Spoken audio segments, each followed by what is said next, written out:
오늘 본문의 내용은 430년 만에 출애굽 장면을 배경하고 있습니다. 하나님의 능력으로 출애굽을 하여 가나안 땅을 향하여 가는 과정에 그 광야에서 40년을 그들이 거하게 되지요. 광야 40년은 사람이 절대적으로 살 수 없는 환경이었어요. 사람이 살 수 없는 광야 40년 세월은 기적의 삶이었습니다. 이들은 광야에서 하나님의 살아계심을 경험합니다. 갖은 기적과 기사를 통해서 경험하게 됩니다. 반석에서 생수가 나오고 하늘에서 만나가 내리고 밤에는 불기둥, 낮에는 구름기둥, 그리고 홍해가 갈라지는 온갖 기적을 경험하게 됩니다. 이제 가나안 땅을 눈앞에 두고 지도자 모세는 각 지파에서 한 명씩 12명의 정탐꾼을 뽑아서 그 가나안 땅을 몰래 정탐하게 했던 거예요. 이유인즉 그 땅이 어떤 땅인지 지형과 지리를 파악하기 위해 보냈던 거예요.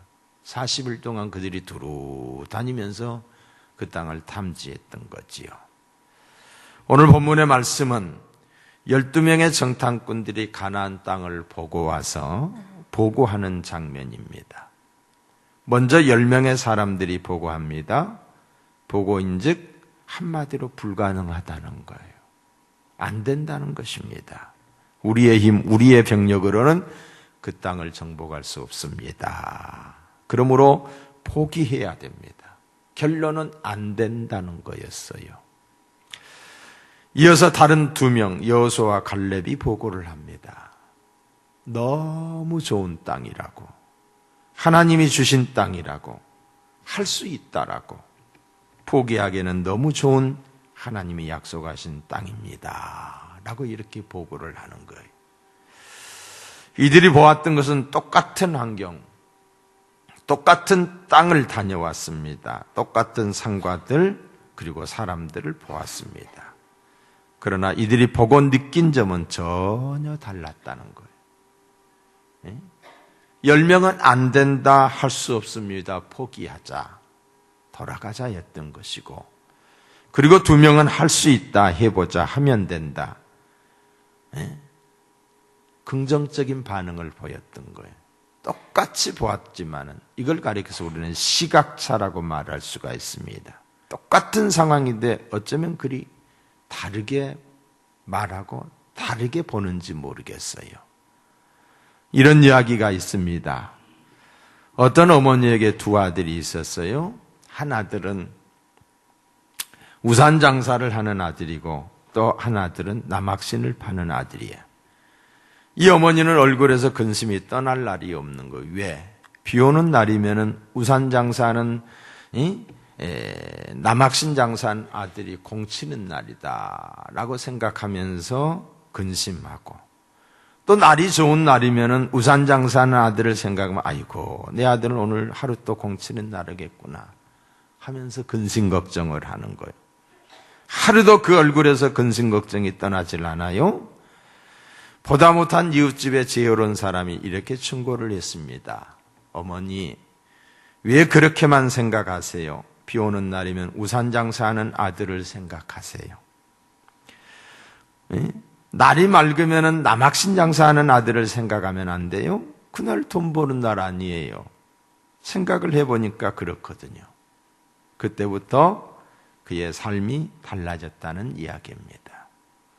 성도 여러분, 오늘 우리에게 주어진 상황을 어떤 시각으로 바라보고 살고 있는가는 참으로 중요한 질문입니다. 왜냐하면 인생의 성공 실패가 나뉘기 때문에 삶의 평강의 유무, 행복이 결정됩니다. 누가 뭐라고 하지 않는데도 스스로 보는 시각차에 의해서, 생각에 의해서 두려움에 빠지기도 하고 또한 행복하게 살 수도 있다는 거예요. 이웃에게 좋은 영향력, 더러는 나쁜 영향력을 줄 수도 있다는 것입니다.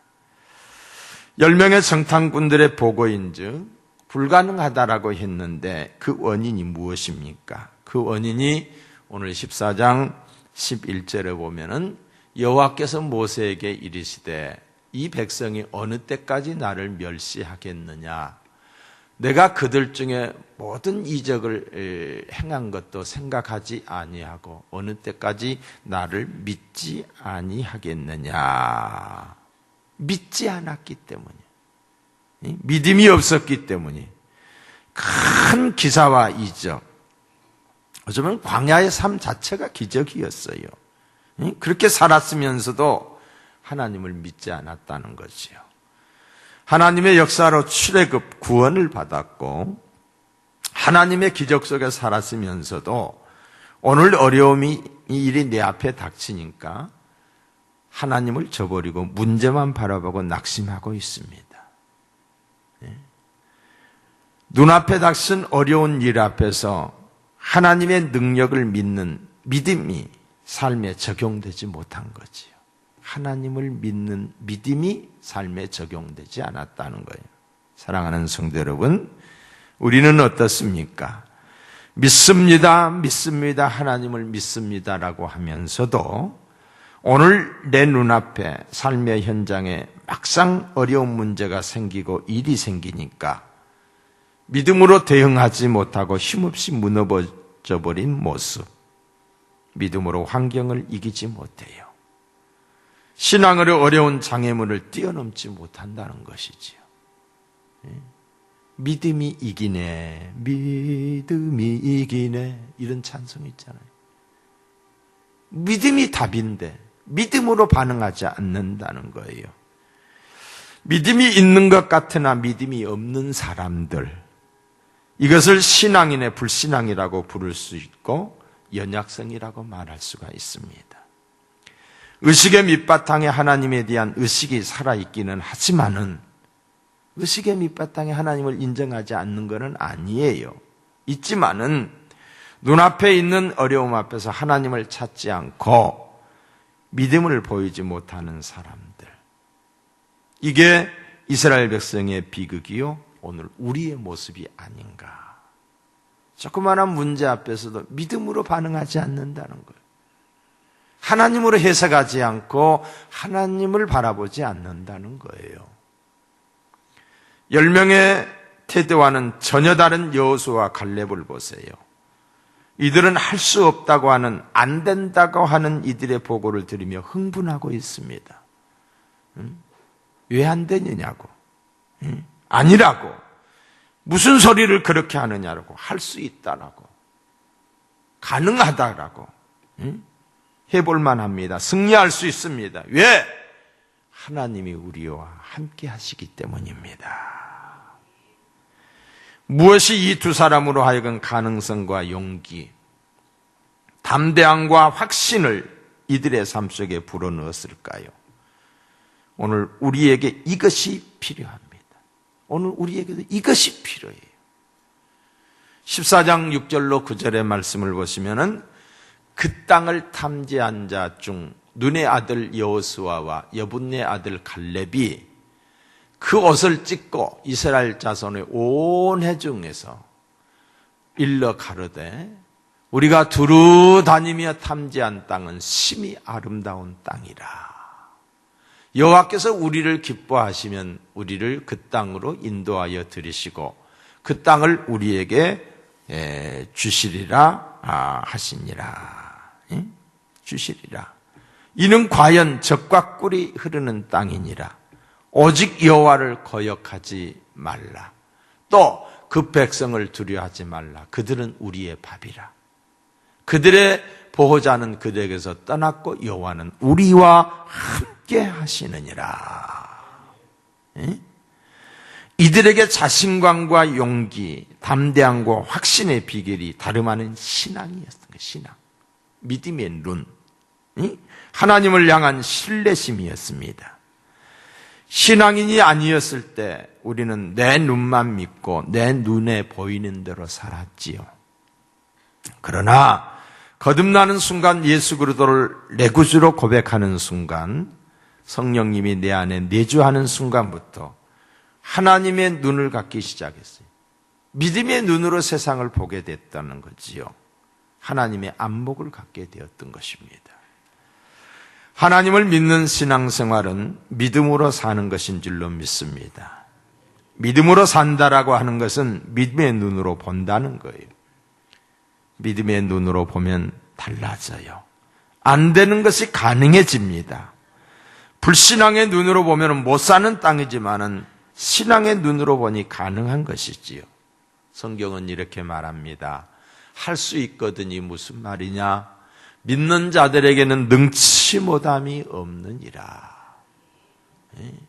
예수께서 이르시되 내 말이 내가 믿으면 하나님의 영광을 보리라 하지 아니하였느냐. 믿으면, 내가 믿으면.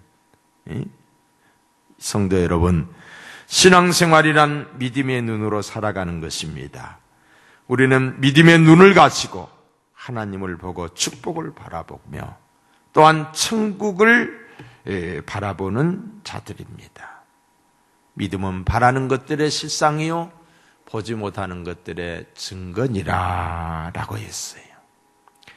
아브라함은 바랄 수 없는 중에 바라보는 믿음의 눈이 있었던 거예요. 그러므로 믿음으로 순종했습니다. 노아는 하나님의 말씀이 임했을 때에 홍수 심판을 바라보는 믿음의 눈이 있었기에 방주를 예비했어요. 120년 동안 하루 이틀이 아니에요.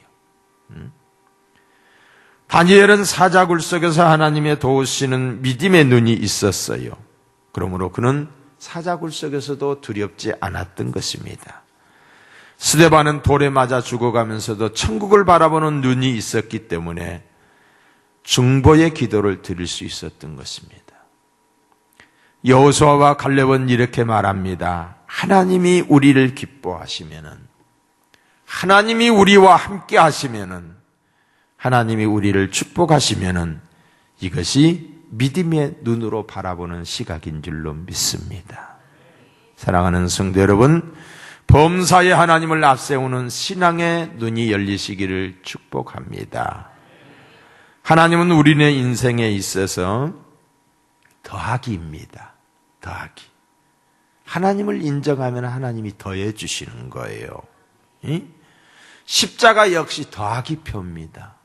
더해 주는 거예요. 우리는 영입니다. 영. 영은 100개가 있어도 1000개가 있어도 무의미합니다. 아무 소용이 없는 거지요. 하나님은 영인 내 앞에 1도 될 수가 있고 5도 될 수가 있고 10도 될 수가 있는 거예요. 만도 될 수가 있는 거예요. 하나님이 우리 앞에 섰을 때 우리는 1000도 되고 만도 되는 줄로 믿습니다. 더해지는 거예요. 그러니까 믿음의 눈으로 하나님을 바라보게 되면은 십자가를 붙들게 되지면은 더해지는 역사가 있는 줄로 믿습니다. 사랑하는 성도 여러분, 이제 불신앙이 가져온 결과를 보시기 바랍니다. 10명의 성탄꾼, 하나님을 신뢰하는 믿음이 없었던 사람들이지요. 믿음의 눈으로 환경을 바라지 못한 이 불신앙적 삶의 모습을 보시시오. 이들은 악평을 합니다. 입에서 좋은 소리가 안 나오는 거예요. 악평. 그 악평은 다른 사람들에게 두려움을 갖다 주게 됐어요. 자, 32절을 보시면은 이스라엘 자손 앞에서 그 탐지한 땅을 악평하여 가로되, 불신의 눈으로 이 세상을 바라보면 악평할 것밖에 없습니다. 이 땅이 어떤 땅입니까? 약속의 땅이에요. 하나님이 복을 주겠다고 약속한 땅인데 악평을 하고 있는 거예요. 사람이 살 수 없는 땅이고 사람을 삼키는, 사람을 죽이는 땅이라고 말을 합니다. 왜 이런 결론, 악평을 할 수밖에 없었을까요? 원인은 믿음이 없었기 때문에. 믿음. 믿음이 없었기에 안 된다, 없다, 못한다 결론이 자연스럽게 나왔어요. 안 된다, 못한다고 생각할 때 이들 마음속에 찾아오는 것이 무엇이? 두려움이에요. 두려움. 두려워지기 시작했습니다. 그런데 지도자 모세는 가라고 하고 약속의 땅이라고 합니다. 하기 싫은데 못할 것 같은데 고로 악평이 자연스럽게 나온 거지요. 그 땅은 우리를 삼키는 땅, 우리를 죽이는 땅, 악평을 합니다. 이때 여호수아와 갈렙이 말합니다. 얼마나 아름다운 땅인교. 감격을 합니다. 얼마나 아름다운 땅인데 하면서 그들과 전혀 다른 고백을 하고 있어요. 하나님을 의지하고 믿음으로 살아가는 사람은 환경에 관계없이 감사가 있습니다. 기쁨이 있습니다. 소망이 있습니다. 별로 감사하고 기뻐할 것이 없음에도 불구하고 말입니다. 왜입니까? 신앙의 눈으로 바라보기 때문이에요. 하나님의 시각으로, 하나님의 말씀으로 해석하기 때문이에요. 하나님의 눈으로 보니까 범사에 의미가 있어지는 것이지요. 이런 신앙의 눈이 없을 때 악평, 불평, 원망할 수밖에 없습니다. 두 번째로는 문제를 과장한다는 거예요. 문제를 과장하는 거예요. 사실이 그렇지 않는데 가나안 땅에 사람이 이미 살고 있는데 사람이 살 수 없는 땅이라고 악평을 하잖아요. 과장을.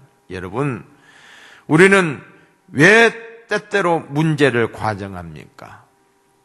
목사님, 큰일 났어요. 뭐가 그렇게 큰일인데요? 들어보면 별거 아니에요. 여러분, 우리는 왜 문제를 과장합니까? 내가 하기 싫을 때, 또 하지 못할 때, 하지 않을 때, 나는 그것을 할 수 없다는 것을 증명하기 위해, 합리화하기 위해 자꾸 과장하는 거예요. 그리고 큰일이라고 말하고 그대로 믿어버리는 거예요. 결국엔 자기 학대에 빠지고 맙니다. 얼마나 지나친 과장이고 자학인지 몰라요. 문제는 문제 자체에 있는 것이 아니라 과장하는 데에 언제나 문제가 있습니다. 저의 짤막한 목회 경험을 통해서 또 성서에 나타난 메시지와 씨름을 하면서 하나님의 하나의 인생 철학이 생겼어요.